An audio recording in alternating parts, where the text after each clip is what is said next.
मैं आप सबसे एक कहानी शेयर करना चाहती हूँ और इसे कहानी तो नहीं कह सकती, एक सच्ची घटना है।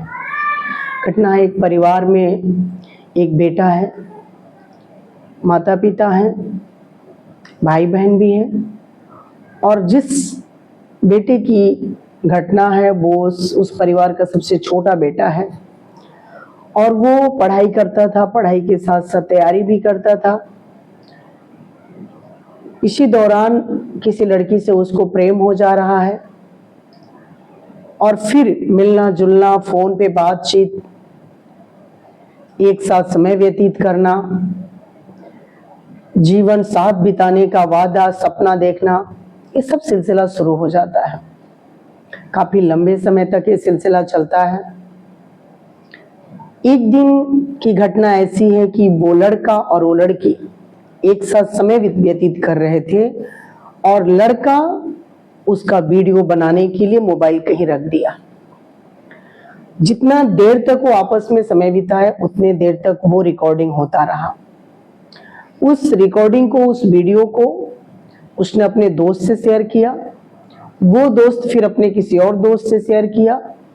इसी तरीके से वो वीडियोस कई लोगों तक चलता चला गया और परिणाम ये हुआ कि वो वीडियो उसके माता पिता, भाई बहन तक पहुंच गया। ये वीडियो को देखने के बाद उसके भाई, उसके पिता का अपने खुद पे काबू नहीं रहा और फिर दोनों परिवार में बहुत भिड़ंत, बहुत मारपीट हो जाती है। यहाँ तक कि एक दूसरे को मार मिटने के लिए तैयार हो जाते हैं। गांव के लोग मिलकर के दोनों परिवारों को अलग करते हैं, समझाते हैं। परिवार उस झगड़े से थोड़े देर के लिए निजात तो पा जाता है लोगों के मदद से, लेकिन फिर से वो लड़की और लड़की के माता पिता, भाई पहुंच जाते हैं थाने। उस लड़के के ऊपर मुकदमा दर्ज होता है और लड़की उस मुकदमे ये बयान देती है कि वो हमारे साथ बलात्कार किया और हमारे साथ धोखा दिया, हमें छल किया, हमें अपने प्रेम जाल में फंसाया। इस तरीके के बयान दर्ज होते हैं। उसके बाद पुलिस लड़के को, लड़के के माता पिता को, सबको ढूंढना शुरू करती है और फिर ये लोग क्या करते हैं कि अपना घर छोड़ करके, लड़का कहीं और गुप्त स्थान में, माता पिता कहीं और, अलग अलग ये लोग रहने लगते हैं।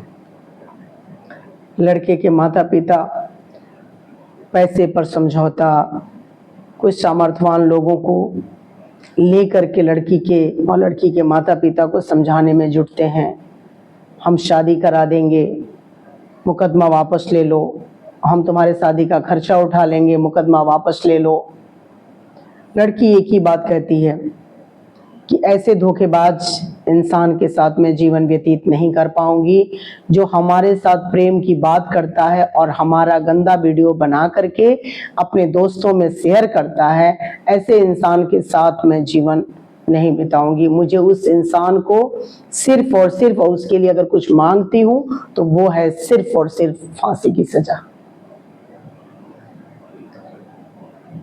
आज ऐसी स्थिति है, पैसा रहते हुए भी वो परिवार इतना सदमे में है, डर में है, भय में है कि उस बच्चे के साथ कभी भी कुछ भी हो सकता है। मैं इस कहानी को क्यों बता रही हूं? मैं सिर्फ इसलिए बता रही हूं कि हर एक युवा को, हर एक जवान बच्चे को इस बात को सोचना चाहिए कि जिस माँ बाप ने अपने लहू से हमें सींचा, हमारा पालन पोषण किया, हमें बड़ा किया, पढ़ाया लिखाया, हमारी सारी जरूरतों को पूरा किया, तो हमारे लिए एक बेहतर लाइफ पार्टनर भी वो चुनकर हमारा घर बसाएंगे। लेकिन नहीं, जिस माता पिता ने उसके लिए सारा चीज न्यौछावर कर दिया, वो बच्चे को माता पिता पे भरोसा न रहकर खुद से अपना लाइफ पार्टनर चुनता है और फिर जेल की चार दीवारी में उम्र कैद के लिए जिंदगी बंद हो जाती है। इतनी अजीब बात है, सोचकर मन दुखता है कि ऐसे औलाद ना होने से बेहतर है कि बे औलाद रहो। क्योंकि जिस औलाद को, जिस बच्चे को अपने माँ बाप पे भरोसा नहीं है, वो अपने चुनी हुई लाइफ पार्टनर पे क्या भरोसा करेगा? नहीं कर सकता। इसीलिए ऐसे झूठे प्रेम जाल में हम ये कहेंगे कि कोई भी जवान लड़का, कोई भी जवान लड़की ना फंसे।